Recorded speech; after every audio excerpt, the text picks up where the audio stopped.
नमस्कार, welcome back to channel योग अरोरा। मेरा नाम है रश्मि और आपका स्वागत है आज के वीडियो में। आज की वीडियो में हम लोग कंटिन्यू करेंगे हमारे YCB प्रैक्टिकल टॉपिक्स के डिस्कशन का। अगर आप लोगों ने पहले की वीडियोस देखे हैं तो उसमें हम लोग YCB लेवल 1 के प्रैक्टिकल सिलेबस के मोस्ट ऑफ द टॉपिक्स को कवर कर चुके हैं।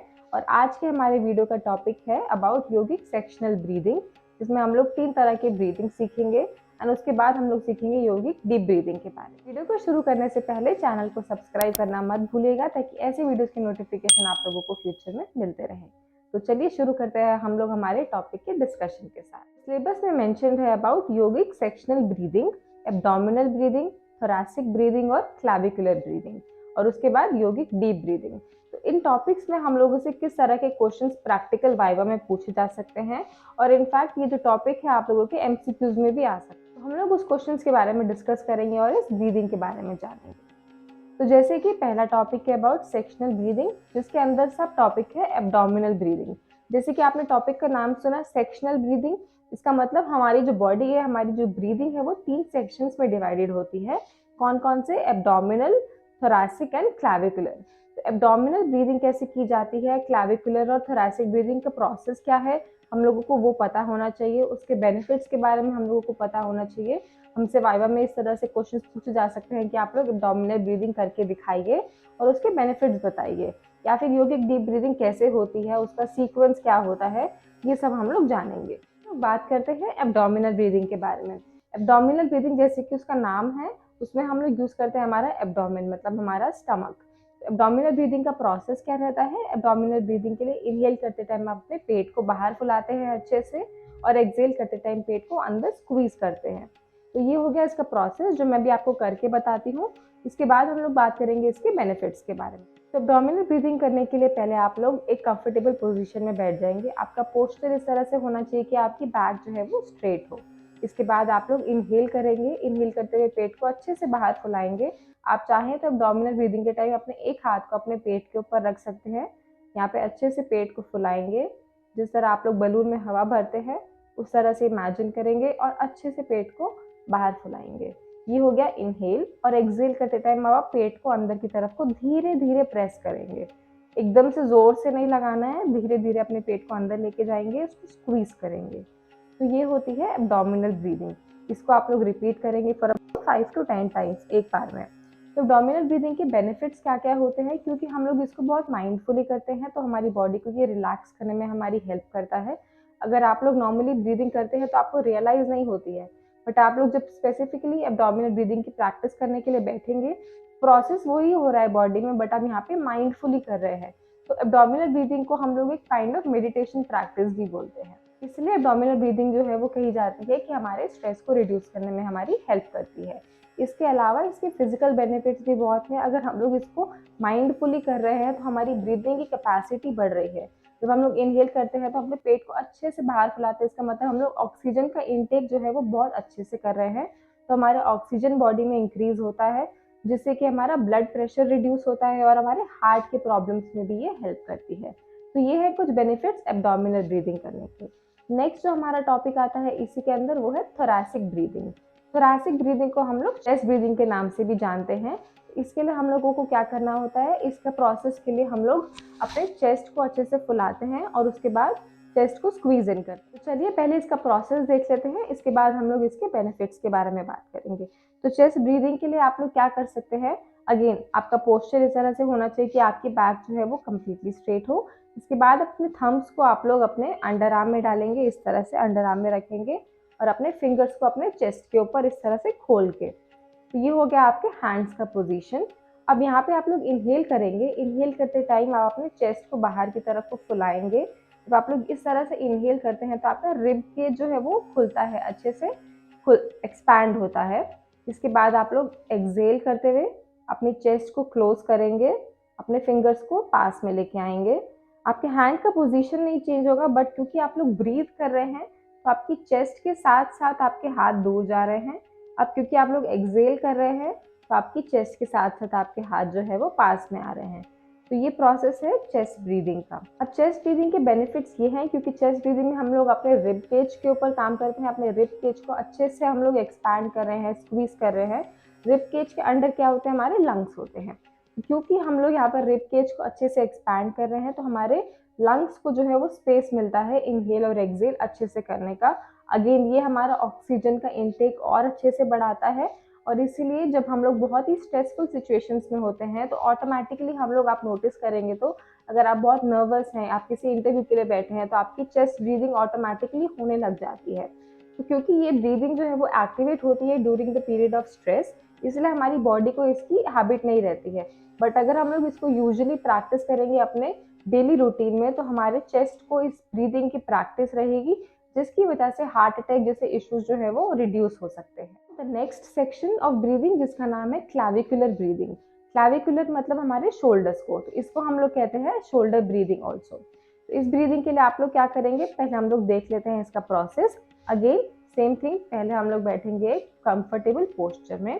इसके बाद यहाँ पे इनहेल करते हुए अपने शोल्डर्स को आप लोग ऊपर उठाएंगे। तो यहाँ पे ध्यान रखिए कि पूरा बॉडी मूव नहीं करना है, इस तरह से शोल्डर्स को ऊपर नहीं उठाना है, सिर्फ अपने अपर शोल्डर्स को अच्छे से धीरे धीरे मूव करेंगे कान के पास, इनहेल करते हुए, और एक्सहेल करते हुए अपने शोल्डर्स को ड्रॉप कर देंगे।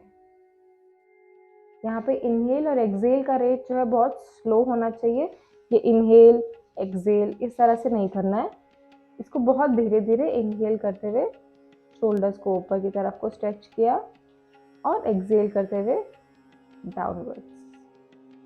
क्लैविकुलर ब्रीदिंग जो है वो इंस्टेंटली हमारी बॉडी में ऑक्सीजन का इंटेक बढ़ाती है, तो इसीलिए ये बहुत ही यूजफुल होती है एथलीट्स के लिए, स्पेशली रनर्स के लिए और एस्थमा पेशेंट्स के लिए भी, क्योंकि हमारी बॉडी में ये इमीडिएटली हमारे ऑक्सीजन लेवल को इंक्रीज करती है। तो ये हो गए 3 पार्ट सेक्शनल ब्रीदिंग के, abdominal, clavicular and thoracic breathing. तो एब्डोमिनल ब्रीदिंग में हमारा क्या काम करता है, हमारे स्टमक से हम लोग ब्रीदिंग करते हैं। यहाँ पे हम लोग जब इनहेल कर रहे हैं, मैं एक पॉइंट आपको बताना भूल गई पहले, कि इनहेल जब हम लोग कर रहे हैं तो हमारा जो अंदर डायफ्राम है वो ऊपर की तरफ को जाता है, जिससे कि हमारे स्टमक को स्पेस मिलता है बाहर की तरफ पुश करने के लिए। अब एक्सहेल करते टाइम हमारा डायफ्राम जो है वो नीचे आता है और उसके हेल्प से हम लोग अपने स्टमक को अंदर स्क्वीज इन करते हैं। तो हम लोग अपने डायफ्राम को यूज करते हैं एब्डोमिनल ब्रीदिंग के लिए। चेस्ट ब्रीदिंग के लिए जैसे मैंने आपको बताया, हम लोग अपने रिब केज को एक्सपैंड और क्लोज करते हैं, और क्लैविकुलर ब्रीदिंग के अपने शोल्डर्स को। तो ये हो गए सेक्शनल ब्रीदिंग के 3 पार्ट्स और उसके बेनिफिट्स। इसके बाद हम लोग सीखेंगे योगिक डीप ब्रीदिंग के बारे में। तो योगिक डीप ब्रीदिंग जो होती है उसमें हम लोग यही तीनों ब्रीदिंग को यूज करते हैं, बट एक साथ एक सीक्वेंस में। तो योगिक डीप ब्रीदिंग के लिए हम लोग इनहेल करते हैं। इनहेल करते टाइम हम लोग स्टार्ट करते हैं एब्डोमिनल ब्रीदिंग के साथ, उसके बाद उसी इनहेल में हम लोग चेस्ट ब्रीदिंग करते हैं, फिर शोल्डर ब्रीदिंग, और एक्सहेल करते टाइम हम लोग ऊपर से शुरू करते हैं, शोल्डर्स डाउन करते हैं, फिर चेस्ट को स्क्वीज इन करते हैं और फिर पेट को अंदर लेके जाते हैं। तो आप लोग पहले, कोई किसी भी बिगिनर को इनफैक्ट पहले ये तीनों ब्रीदिंग को अलग अलग प्रैक्टिस करना चाहिए। जब आप लोग इस तीनों ब्रीदिंग में अच्छे से एक्सपर्ट हो जाएं, इसके बाद आप लोगों को योगिक डीप ब्रीदिंग की प्रैक्टिस करनी चाहिए, क्योंकि इसमें तीनों पार्ट्स इन्वॉल्व हैं, तो इसका ब्रीदिंग इनटेक और आउटटेक जो है वो बहुत लॉन्ग हो जाता है, इसलिए आपने इसको प्रैक्टिस के बाद ही कर। चलिए एक बार देख लेते हैं योगिक डीप ब्रीदिंग कैसे की जाती है।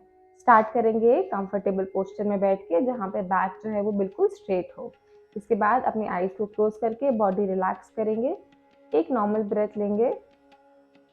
अब यहाँ पे हम लोग डीप ब्रीथ करेंगे, अपने इनहेल करेंगे। इनहेल करते टाइम पहले पेट को फुलाएंगे, फिर चेस्ट को खोलेंगे और फिर शोल्डर्स को ऊपर लेके जाएंगे। अब एक्सहेल करते टाइम शोल्डर्स को डाउन करेंगे, चेस्ट को अंदर लेके जाएंगे और साथ साथ पेट को अंदर लेके जाएंगे। अगेन एक बार और देख लीजिए। इनहेल करते टाइम स्टार्ट किया abdominal breathing, thoracic breathing, clavicular. Exhale करते टाइम क्लैविकुलर, थोरैसिक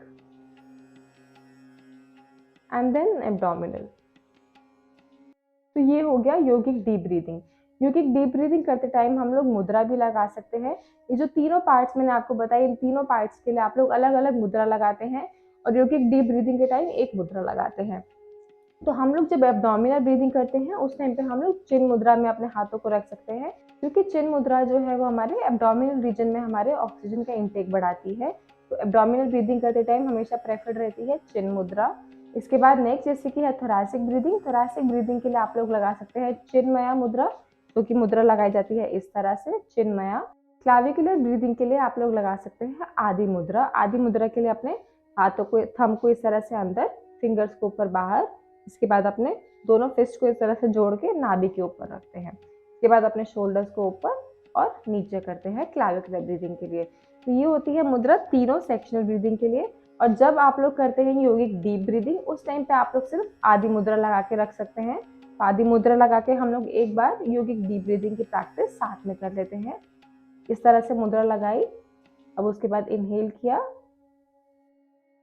एब्डोमिनल से चेस्ट को खोला एंड देन शोल्डर्स अप, इसके बाद शोल्डर्स डाउन, धीरे धीरे चेस्ट अंदर और पेट स्क्वीज इन।